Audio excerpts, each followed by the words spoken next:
안녕하세요. 가가오 돌봄센터 센터장 이명희입니다.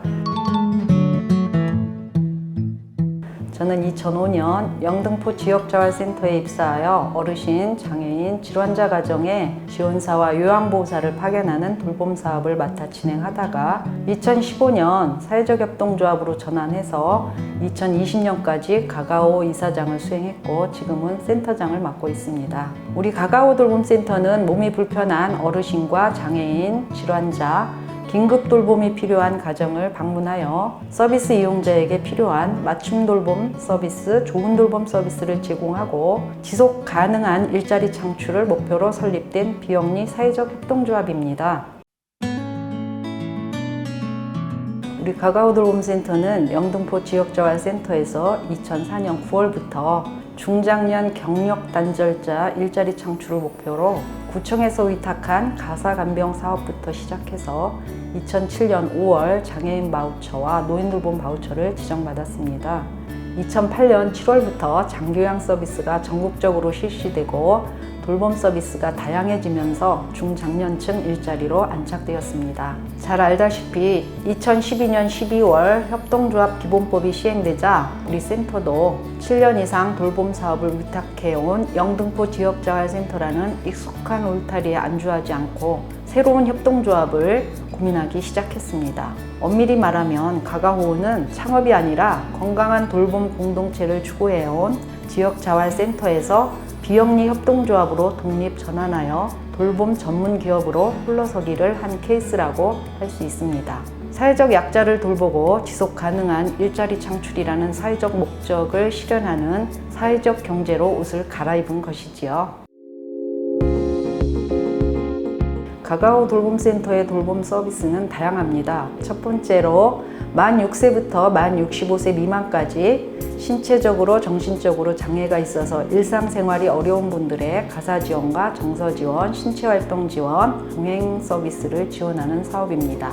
그리고 두 번째로 건강보험공단에서 1등급부터 5등급까지 판정받은 이용자들의 가정을 방문하여 가사지원과 정서지원, 신체활동지원, 동행 서비스를 지원하는 장기요양 서비스가 있지요. 세 번째로 만 65세 미만의 수급자, 차상위 계층의 중증 질환자들의 가정을 방문해서 역시 가사지원과 정서지원, 신체활동지원, 동행 서비스를 하는 가사간병 서비스도 있습니다.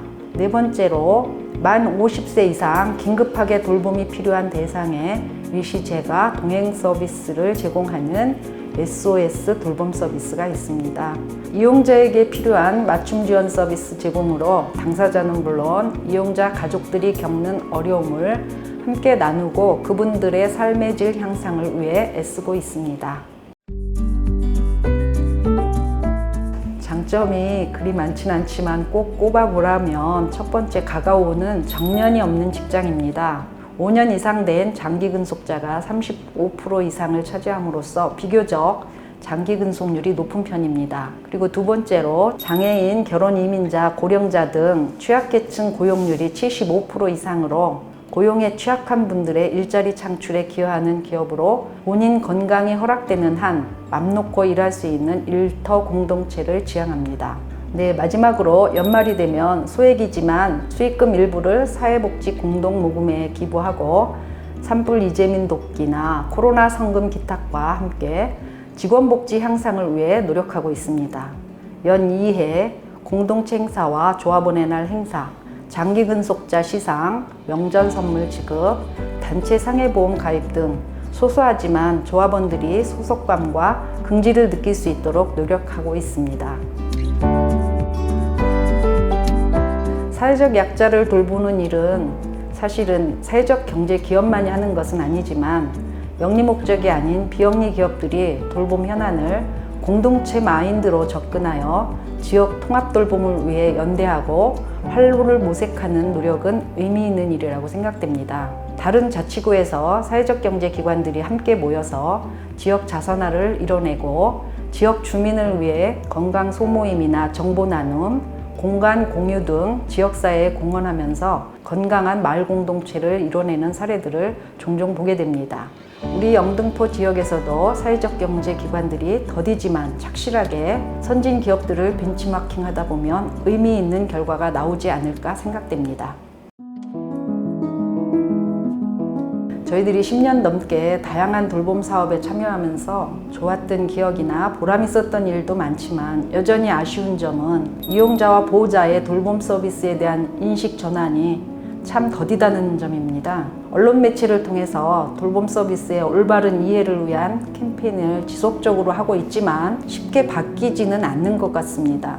이용자와 제공자가 역지사지하는 마음으로 신뢰와 소통이 이루어져야 하는데 일방적 요구에 따라주기를 요청하는 보호자와 이용자를 가끔 만나게 됩니다. 이런 상황에 직면하면 돌봄 서비스 제공자는 자존감 추락으로 그만 돌봄 현장을 떠나는 모습을 자주 보게 됩니다.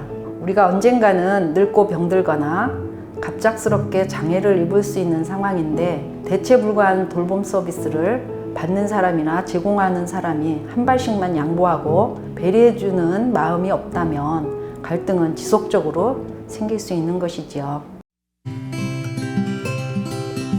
저희가 일반적으로 가정집도 주거가 불안정하면 가족 구성원이 안정적으로 살아갈 수 없는 것처럼 영세한 사회적 기업들이 이사갈 걱정이 없이 월세 걱정 없이 기업할 수 있는 공간 확보가 어렵다 보니 공통적으로 사업하기가 힘든 것 같습니다.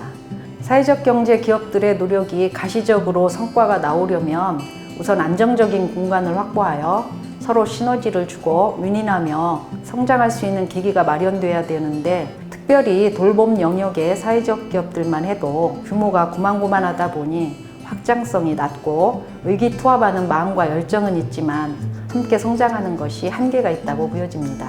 2년 넘게 코로나 위기에 직면해서 교육이나 행사를 위한 대관이 참 어려웠습니다.